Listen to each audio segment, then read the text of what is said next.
I hope you will join me for a special fireside chat with Nobel Prize-winning economist Michael Spence, who will help us to think beyond our profession and consider the social and economical challenges and opportunities we must understand to be successful.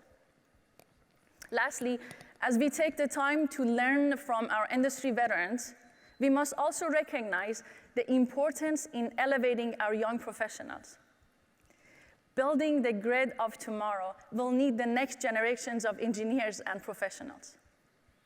For all those in the beginning of your career, I want you to know that we have a robust schedule of student and young professional sessions and activities to support individuals looking for a career in power and energy sector, including internship opportunities, LinkedIn and interviewing tips, professional headshots, and networking. This week will be a busy one, but let us not lose sight of how events like this help shape the trajectory of our industry for years to come. IEEE Power and Energy Society, with 40,000 members across more than 800 global chapters, is the world's leading association of professional engineers. For 140 years, and since the days of founding members like Nikola Tesla, Thomas Edison, and Elihu Thomson, we have led the change that has transformed societies. They did it before, and we will do it again. Together, we will rise to the challenge before us. We will harness the power of engineering to confront the climate crisis head-on, and we will help to build a brighter energy future for generations to come. Thank you.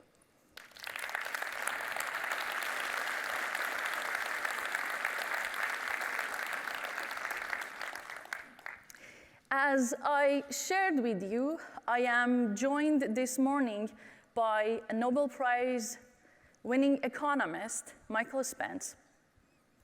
Michael Spence for a very exciting fireside chat about the many dynamics and forces that could shape the direction for our industry, if not the world. Throughout his tenure as a professor at Harvard, Stanford, and New York universities, Dr. Spence has done extensive research and work on market with asymmetrical information and developed the theory of signaling to show how better informed individuals in the market communicate their information to the less well-informed to avoid the problems with adverse selection. He has written and published several works, including The Next Convergence, The Future of Economic Growth in a Multi-Speed World, and A Plan to Fix a Fractured World. In 2001, Michael received the Nobel Prize in Economic Science, honoring his work on the informational structure of markets. He currently focuses his renowned research on economic policies in emerging markets, the economics of information, and the impact of leadership on economic growth. Together this morning, we'll explore a variety of topics, but the most important goal of the discussion is a simple one: to help us open our minds, understand issues, and challenge which may impact us in energy sector. The companies we work for, or the energy industry as a whole, and maybe most and importantly, about how our industry and we must evolve to overcome these challenges and succeed. So let's get started and welcome Michael to the stage.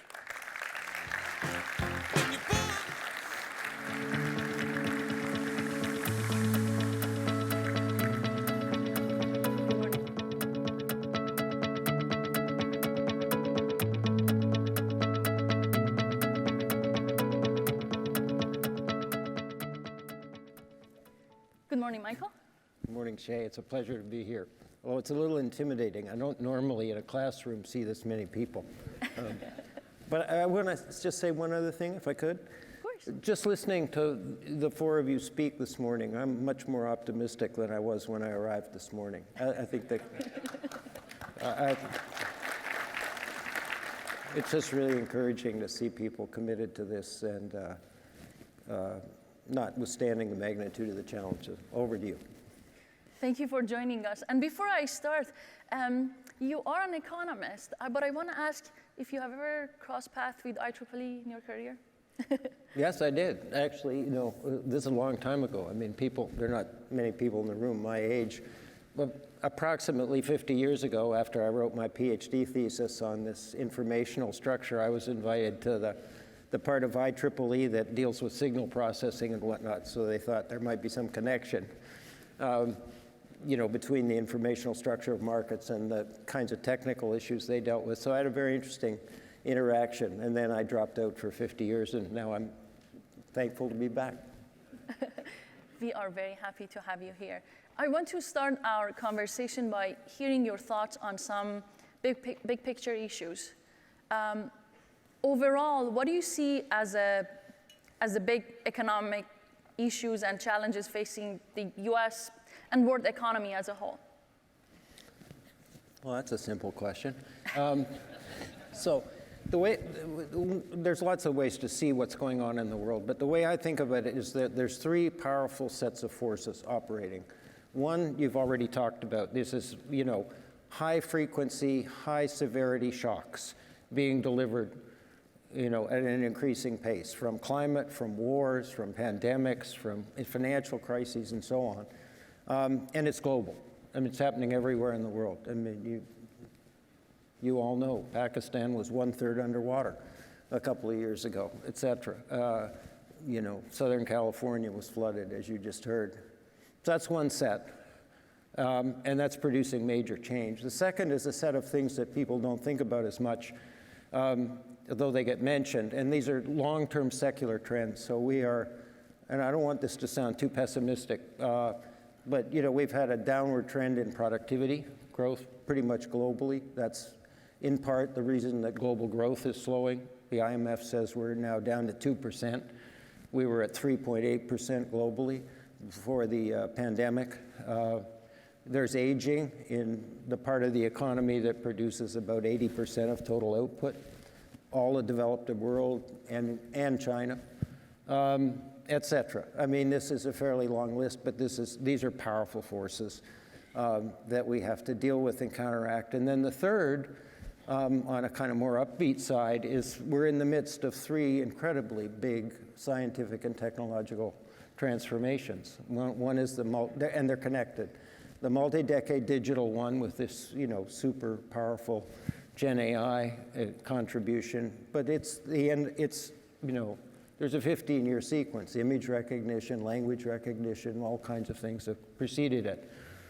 The second one is a slightly less talked about but really important revolution in biomedical and life sciences, and the third one is the the energy transition that you all are going to engineer. And so all of these things are colliding in the global economy. And what you see is stuff that we haven't dealt with before. Very rapid structural change at a pace that we're not used to because of the multiplicity of these driving forces. We are seeing inflation for the first time in, I don't know, 4 decades, something like that. After the great financial crisis, we had, most of you don't do monetary policy, but we had 0 interest rates and negative real interest rates and huge injections of liquidity, and the inflation was below target, 2%, right? That world is over, right? So now we're going to live in a world where inflation's in play, the interest rates are higher, there's an open question about whether the cost of capital is going to be more or less permanently higher, et cetera. The global supply chains are being completely reconfigured in pursuit of resilience. We lived for most of the post-war period in a world in which basically the global economy was put together on the basis of efficiency and comparative advantage considerations. That's just not true anymore. There's a national security overlay, there's geopolitical tensions, there's just flat out diversification to protect yourself from these shocks. And you can, you know, if you go to the architects of these global supply networks, you can see it happening in real time. I live in Europe. We're in the midst of a high-speed diversification away from dependence on Russian fossil fuel because we have to. Because of the war, sanctions, and the reluctance to be dependent.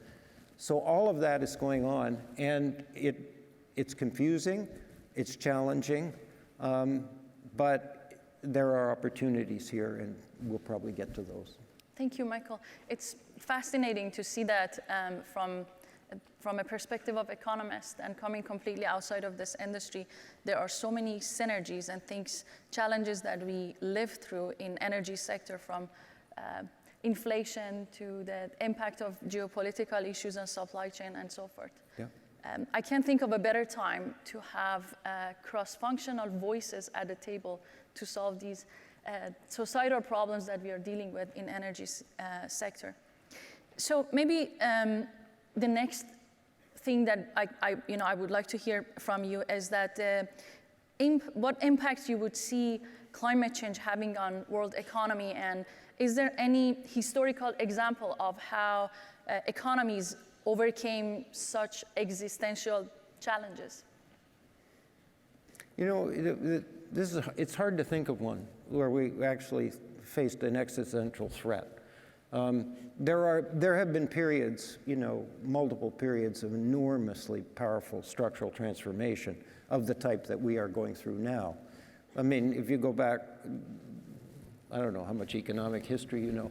Basically, growth in the sense that we know it today is a post-industrial revolution phenomenon. There was essentially no growth in the world up until that point. That's a bit of an exaggeration, but not much. So that period where we entered high growth, driven by engineering and technology, the harnessing of energy and so on, was a very turbulent period and not easy. I mean, Charles Dickens wrote books about what it was like in London for people trying to make this transition when we didn't have good public health and all that kind of thing. So but that wasn't an existential threat. So I think that what's unique about this situation is, one, it is an existential threat if left unattended, and two, it's global, right? We just need everybody in the game in order to solve it. I mean, I'm sure you know this, but by far the world's largest emitter of CO2 right now is China. It's double the United States and double Europe. Per capita, it's, you know, doesn't look that bad. Most of the growth in the world is going to come from places like that. India is growing at 7.3%. It's a pretty small economy now. So there's just an enormously powerful energy transition that's required to hold down the emission of greenhouse gases while this growth goes on. Now, some people say, well, we'd be better if we didn't have that growth. That's not an option. You can't go to 1.4 billion Indians and say, well, it's too late, you can't grow. So it's global, and there are enormously difficult issues having to do with the distribution or absorption of the costs that we'll come to in a minute. I appreciate it.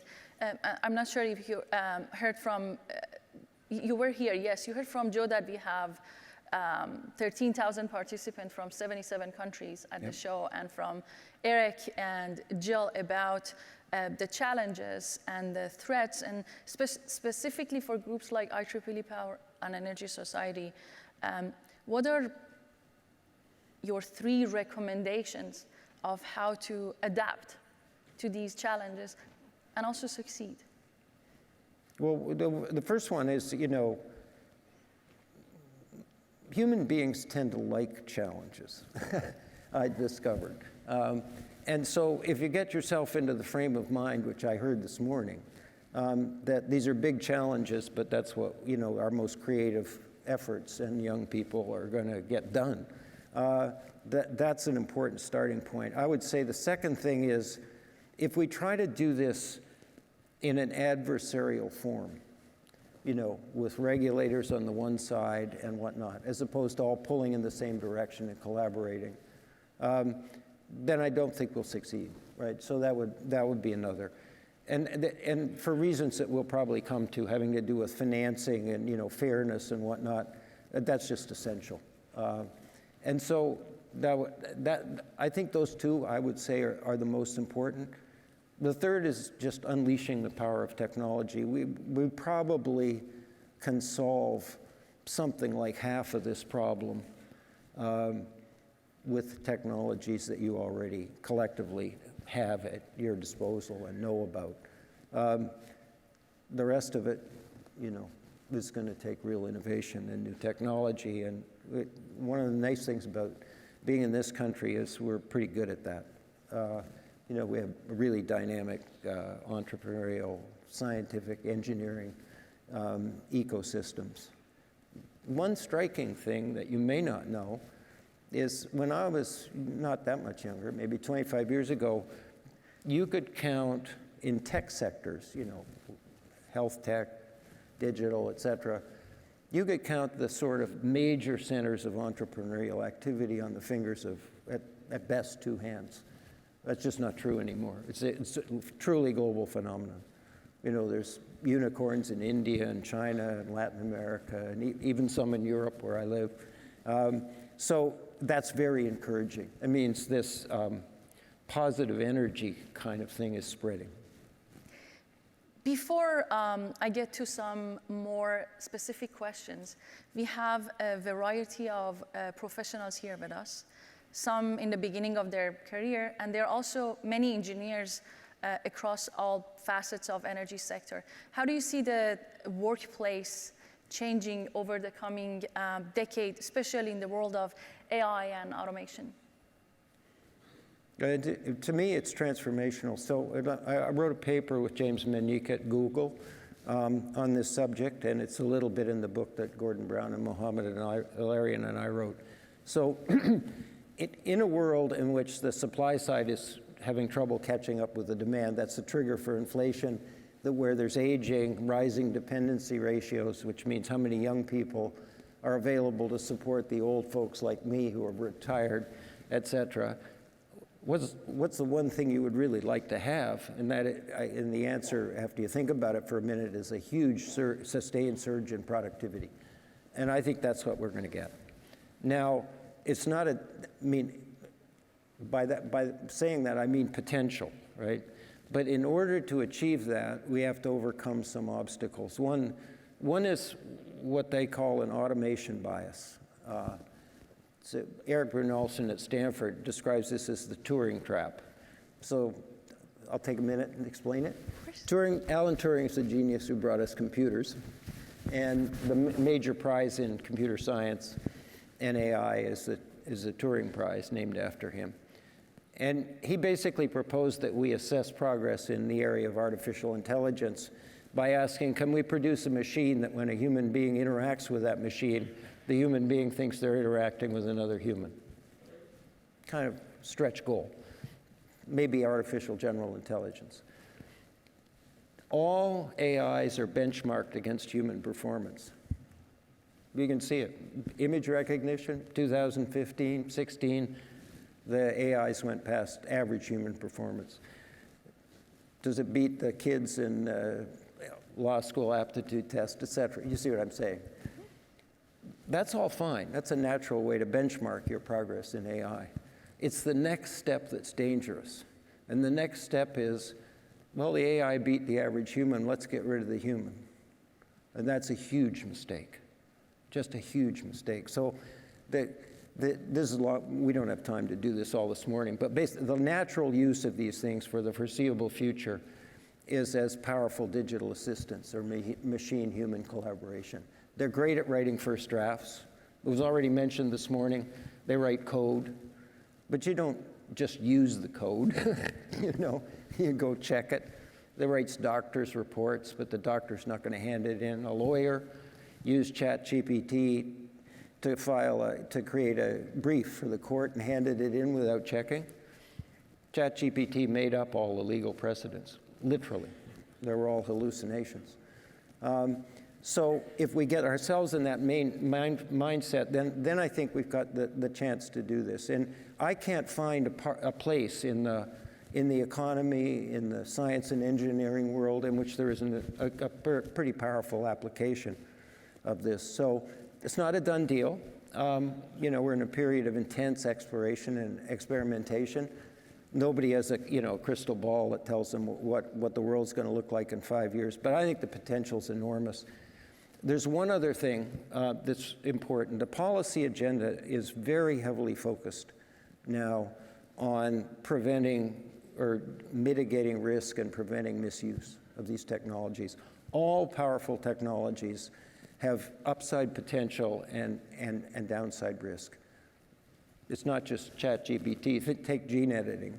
Gene editing is, transformational technology, but misused, it's truly dangerous. And AI has got the same kind of characteristics. But what we need is a positive agenda, because what's going to happen now is the big players in the game are going to start using AI and finding ways to advance there. But there's a whole range of sectors and small and medium-sized businesses that need to be part of this transformation. And that accessibility and diffusion process is something where you need public policy support. So I'm kind of optimistic, but it's not a done deal. Yeah. I cannot agree more with you. There is a lot to figure out even in our industry and generally as a society, in both industry and academia, to answer questions how to deal with AI. We are having dialogue at IEEE, PES, the papers that they utilize AI, how they need to get treated. And I have my sister somewhere in the audience. She was debating with me that, so you don't run PowerFlow with algorithms anymore. You run an automated software. So does that mean that that's called cheating and it's not?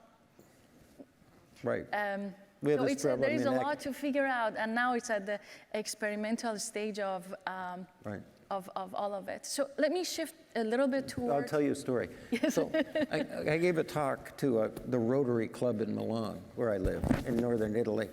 And I got an email this morning, from them saying, oh, that was interesting, could we have the slides, because I couldn't show them. And then at the end of the email, after they signed off to these two people, Alberto and Carla, it said this was not written by ChatGPT. So and in academia, we have this problem. We don't really know what to do with it, whether the student, et cetera. There's a lot of learning to go on. Yes, it is. That's cross industries, definitely. So I'm going to shift a little bit towards the energy sector and utilities. There's an interesting analogy I've been discussing with colleagues lately in parallel between investor-owned utilities and railroad, and perhaps it's not a very popular analogy, I would say. In the 50s, railroad lost its most of passengers' business to air and auto, and they were under a lot of public scrutiny, and they were on the media, and many of us coming from utilities can feel, what they went through. And what remains are regional commuter lines. And federal policies leading up to that was hostile towards railroad. At one point after the First World War, the government even dictated engine designs and what railroad could buy and operate. Utilities face similar issues, like public reactions over rates, affordability, threats to their business models from solar, and a need for a massive investments to build the infrastructure to address climate change and the data centers and the load growth and everything else that you heard from a number of speakers prior to us. So do you think investor-owned utilities today, like the railroad of 50s, or how do you see the role of such energy companies in the future economy?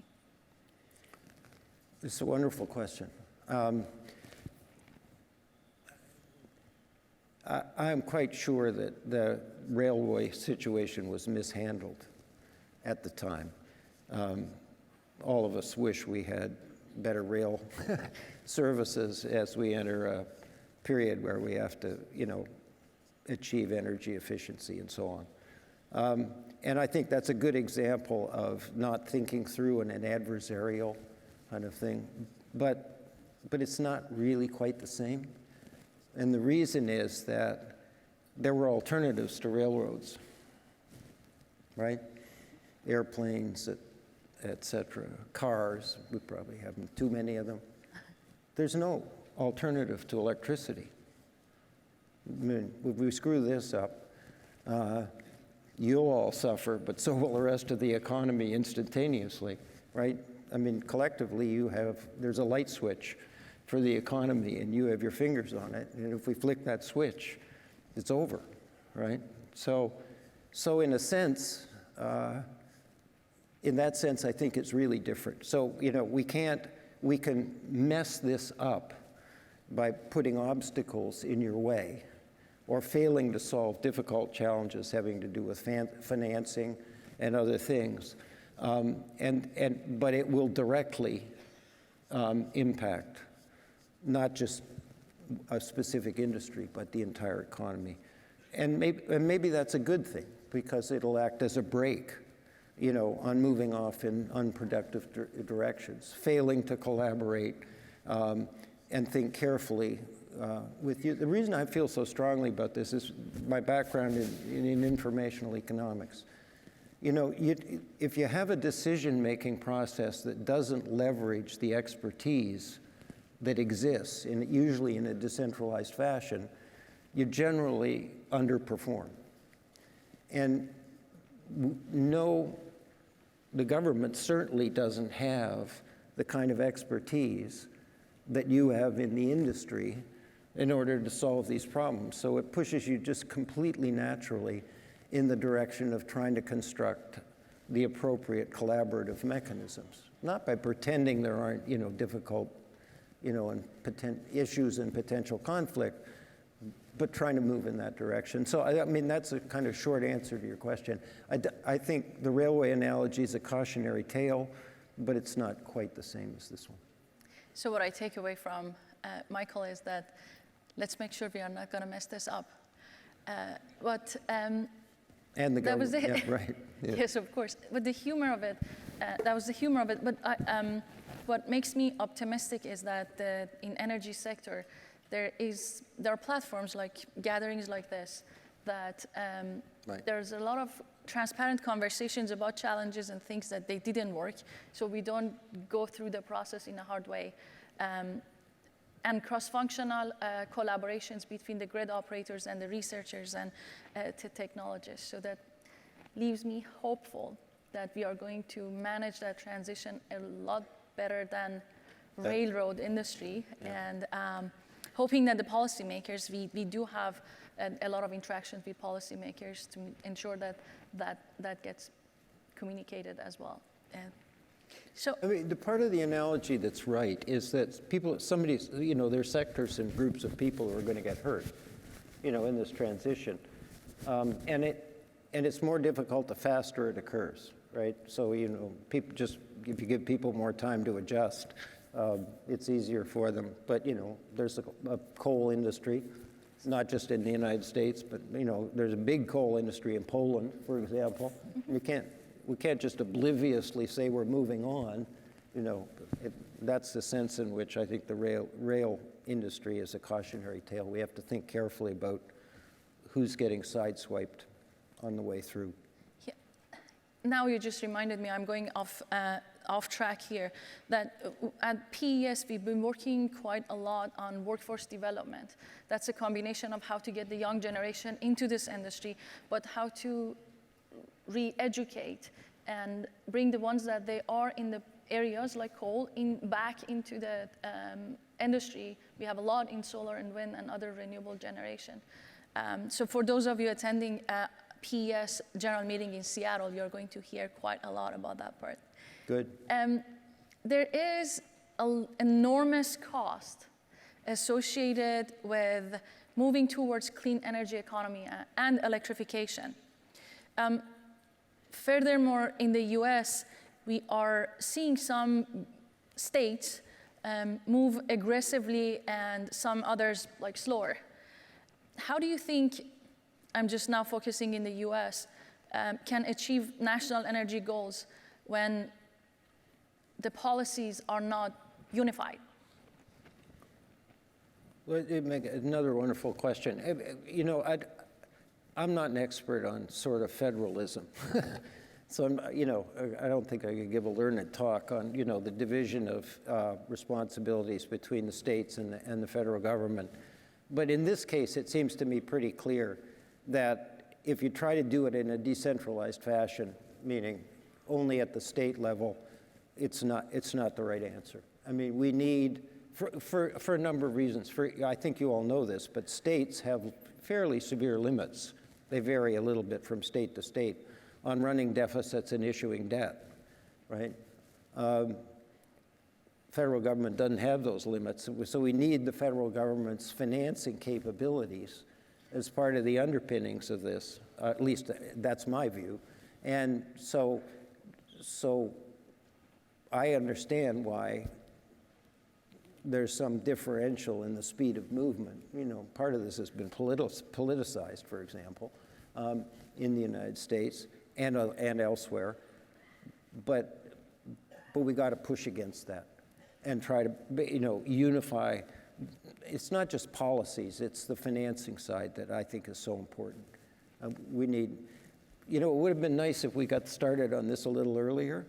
I mean, if I'm right that we're entering a higher interest rate environment, you know, we lived for a long time in which you could issue long-term bonds at very low, you know, interest rates, and we should have done it before. Because we're talking, I don't know what you're talking about in California or in the United States, but globally, the numbers I hear are between $4 and $6 trillion of incremental investment per year. That's doable, given the size of the global economy, which is about $100 trillion, but it's still a significant increment over, you know, investment levels now. And then there are just huge issues about how we're going to get that done. You know, we live in a world in which sovereign debt has risen once again as a result of the pandemic. Fiscal space is declining because of that and the rising interest rates. So, you know, it just makes the challenge bigger, Shay. So going back to Michael, to the point that Jill made in her speech about affordability as one of the challenges of, you know, what we are facing as an industry, how do you balance the need for that investment of billions of dollars to address and address the need and the impact to customer bill and rate? Right. So I want to be careful not to be impractical here, but I'm going to do what an economist frequently does, which is tell you what a kind of first best solution would be, and then admit that we maybe not be able to achieve it. So a reasonably bad idea is to finance this with rates, right? These are long-term investments, so there's two problems with that. You know, one is it distorts the current level of consumption, and the second one is, you know, we should be financing it in such a way as to spread the costs underneath, you know, the benefits that come out in the future. That's one of the reasons we finance big infrastructure things with debt and not try to pay for them, you know, or the interest costs of them by just raising rates. And raising rates for a subset of the population may be necessary because we're stuck in that position, but it's not the right way to redistribute income and wealth, right? I think we all would admit that we have well, maybe not all, but most of us think we have a kind of adverse trend in income and wealth distribution in the United States that we haven't successfully addressed. I mean, there are studies that indicate that the upper end of the income and wealth distribution pay lower taxes than the average American now. That's just unacceptable. It's the opposite of a progressive tax system, but the right way to deal with the distributional issues, you know, is to deal with it through, you know, those instruments, the tax system and so on. If we can't do that at the state level, you may be forced to do other things, you know, consider other options, but they have distortive effects that are not ideal. So with the economic tension threaten the actions that we have to take to address all of these issues that we talked about, there is a worry that the benefit of the clean energy transition are being relegated to the wealthier few, be that those who can afford solar and EV. how do you make sure that all share the benefits, or is that simply unrealistic? The you is me? Right. I think the only answer to this is, apart from distributional things that we just talked about, Yes. is you got to count on driving the cost down. And there's lots of examples of why that happens. I mean, you see it in digital, you see it in solar, et cetera. So you may need transition policies to make this thing fair, but the long-run goal is to essentially drive the costs of these things down, so a sustainable energy, system is also basically the most cost-effective system. If you look at solar costs, 10 years ago they were, not even remotely close to competitive with fossil fuels. Now they are, if you have the right smart grid and backup storage or something, all the things you all are going to solve for the rest of us in those dimensions. But I don't think, how do I say it? I would sort of bypass that problem, and the transition policy, if you want to have one because of the lack of fairness, because EVs are still pretty expensive, is to subsidize them, right? So they're accessible to everybody. And for that, you need the federal government, right? It's the only entity that's big enough financially and has the financing, capability in order to do that. I don't think we can accomplish that at the state level, mostly. So now let me focus in California. We are in California. Yep. There are some discussions to address the issue of costs and investments, to tie it to income. So you pay more for energy if you make a higher income. It's a pretty innovative way of thinking about the cost allocation and rate design. What do you think about that? Do you think it can work? I'd be kind of a little careful about going down that road, for a couple of reasons. One, you could get unanticipated effects in terms of mobility. Carried to an extreme, people will start moving. By the way, you have the same problem with taxation systems, yes. Right? People will pick up their marbles and go somewhere else. So I don't think I've completely thought through all the implications of that, but I would say if one goes down that road, one wants to keep it somewhat under control and try to make it transitory, because it's not the right long-run answer. So I don't want to walk away from this conversation being so negative, and I'm going to shift a bit with a tone of optimism. Mm-hmm. What is the good that could come from all the changes and the future energy investments needed to address the growth, climate, and weather issues? Well, so quite apart from the fact that, it's an existential threat, sustainable growth is a growth strategy. It's just not for next year, right? But sometime down the road, things will go badly off the rails economically if we don't do this. So that's one benefit. There are other ones.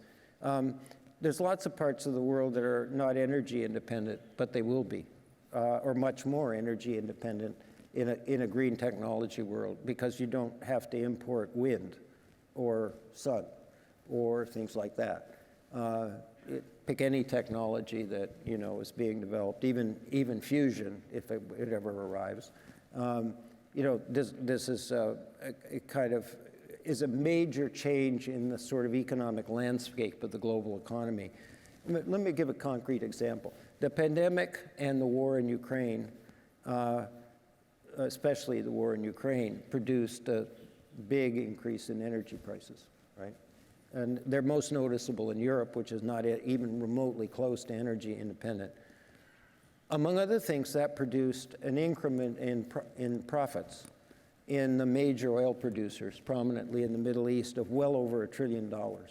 That's a tax, basically, on the rest of the kind of global economy, the people who pay it. We don't feel this as much in the United States, although we react to energy prices because they're set globally, essentially, because we're now relatively energy independent. All of that will go away in a world that has a sort of completely different sustainable energy configuration.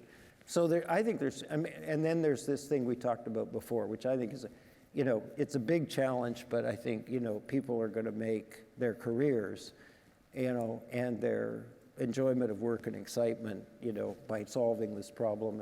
And economists don't like to talk about that kind of thing because it's hard to measure, but it's pretty important in terms of human motivation and feeling that you've really done something incredibly important. And I think I would put that on the benefit side. That's great. So how about innovation? Innovations are always proved vital as our society evolves and transitions from one technological age to the other. Can you talk about the importance of innovation and how you see benefiting the energy sector in particular? We probably all know more about it than I do, but I think, artificial intelligence is going to be an important part of your life. One of the things that's not talked about very much is that these artificial intelligence technologies that are coming at us, and I don't think they're done, by the way. I mean, I think we're at the start or early stages of this. I think one of the things these things are going to do is dramatically increase the performance characteristics, not just of people, by providing a digital assistant, but systems. So, and you are the master of running complex systems. But it's not just you. I mean, the major players in the global supply chains have figured out that the artificial intelligence tools may actually be a very important tool for increasing the efficiency and resilience of these global supply chains. Because the global supply chains, unlike the things you construct, are constructed in a completely decentralized fashion. And nobody, literally nobody, can see the whole picture, right? It's opaque. And so when something goes wrong in it, as it did in the pandemic, you can't pick it up until it hits you in the face. You order the stuff for Christmas in September and somebody says, oh, I'm sorry, this is an unusual year. It should have been done in May. And then it's too late, right? That happened over and over again in the pandemic because the supply chains were jarred out of equilibrium so badly, and everybody went into either got shut down or went into survival mode, cut their inventories and all that kind of thing. With the AI tools and sufficient digital data and some cooperation among the players in the game, you can now see into this. And you need these tools because in this respect, they're superhuman. You could hand a human being all the data on the global supply chains that are all interconnected in kind of complicated ways, and we couldn't process it, but the AIs can. And so I think in multiple, there's similar things being written about ambient intelligence in things like the healthcare sector. An AI can keep track of pretty much everything that's going on in a hospital, right, or surgery or whatever. So it's early stages, but I think this is a subset of the powerful tools that are going to be available to manage energy efficiency, to make smart grids really work, et cetera. Not the whole story, but it's probably an important part of it. Thank you, Michael. Bernard Pivot, a French journalist, ended every interview with a list of pointed questions to better understand the person they were talking to. So I'm going to take some creative liberty with these ones he asked to get to know Michael way better. So here we go. Who's your favorite economist? Adam Smith. I'm not going to explain that. I did not think so. That's because I'm Scottish and by background. I think the two greatest economists of all time were Adam Smith, the founder of modern economics, the one who understood how markets work and whatnot, and why specialization is so important, The other one's John Maynard Keynes. So if I had, I mean, so that's a hard choice, but I'll take Smith. Now I have so many questions about that, maybe after this. So what economic model or theory tells us more about the world we live in today?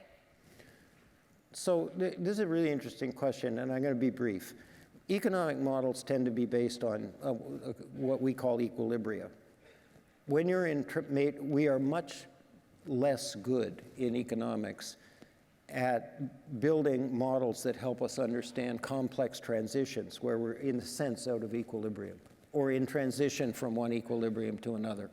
So we don't have good models. I think the straight answer to your question is the best help we get in understanding this kind of thing is from economic history, right? Because there you can, you're not tied down to some model, and the historians can unpack, the dynamics that goes with these big changes. The steam engine comes, electricity comes, and there's 5 decades of reconfiguring everything in manufacturing and so on.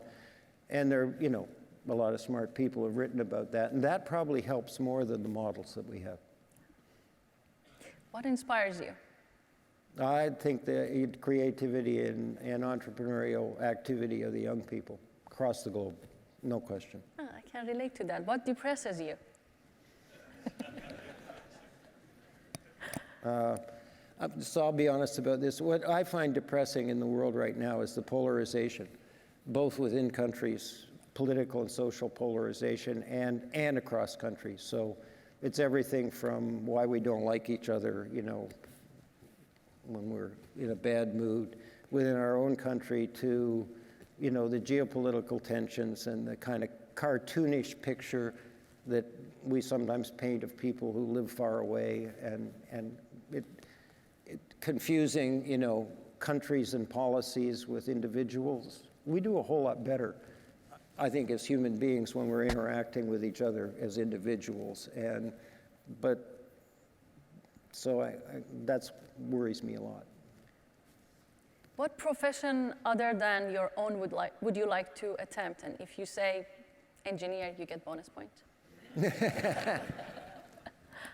Yeah, so I will say that. I mean, the way I interpret this question is, not do you wish you were doing something different from what you're doing. I don't regret the choice. Being an economist has been very rewarding. But if I were starting now, I would pick between AI, computer science, and artificial intelligence, something in that area, or that's engineering. So I get the bonus points. Or the other option for me would be biomedical and life sciences, because I think there's a revolution going on there that's really kind of fun and interesting, overlaps with the digital one, and I'd probably be drawn into neuroscience. I mean, I think the chance of advancing in neuroscience because of whatever analogies there are with artificial intelligence is really striking. Promise, a few more. If you could change one thing about economy, what would that be? About the economy? Yes. I would change the distributional trajectory. I mean, I think if we keep going in this direction, with people struggling day to day on the one hand, and some significant fraction of the wealth, being parked in balance sheets of relatively small collection of people. I mean, there's 100 different ways to measure this, but they all point the same conclusion. If I could wave a magic wand and reverse those trends, I would. I don't think they're the whole story of what divides us, but they certainly contribute to it. I mean, when people, if our fellow citizens think the system's rigged, they're not wrong, in a sense. That, it is working for everybody. That's the thing I would change. Here's the last one. How would you like to be remembered, Michael? I'd like to be remembered as a nice guy, pretty good teacher. I was a terrible teacher. Can I tell a story? I'll finish with this. So when I was, I almost quit, and when I was doing my PhD, because I'd been talking to myself for so long, I got tired of it, and I thought, maybe I'll do something else, in libraries. And I went to one of my advisors, a brilliant guy named Richard Zeckhauser. He's one of the best bridge players in the United States. I said, I'm going to quit and go work for McKinsey. And he said, well, just hold your horses here for a minute. He said, you need human contact. And I said, what does that mean? And he said, you have to teach, right? So he sent me into a classroom. It was a course on, undergraduate course at Harvard on social choice or something like that. So I prepared 50 pages of single-spaced handwritten notes for a 45-minute class at Harvard. And then I got to teach it. So I got through the first 3 pages in the first 40 minutes, and I thought, gee, I got to get to the end. So I speeded up, and that produced the educational equivalent of whiplash. And Richard said afterward, yeah, that went okay for a while, and then it all went badly. And I became a good teacher when I learned to listen. And the classes always became more interactive. Now I love teaching because usually I say something either stupid or, whatever, that provokes a response, and we have a conversation. And that's a better way to teach. I think it's a general lesson in that, which is if you're in learning mode and you want really to have a successful interaction, you got to listen. So I'd like to be remembered for that, and having done my best to contribute to the kind of economic advancement of people in lots of places around the world. Thank you, Michael, for joining us and allowing us to get to know you better. Please join me thanking Michael for making the trip from Europe. Thank you so much. That's great.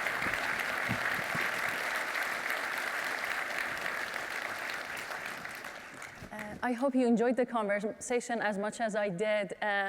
So the conference is open. The show floor is going to open at 10 o'clock.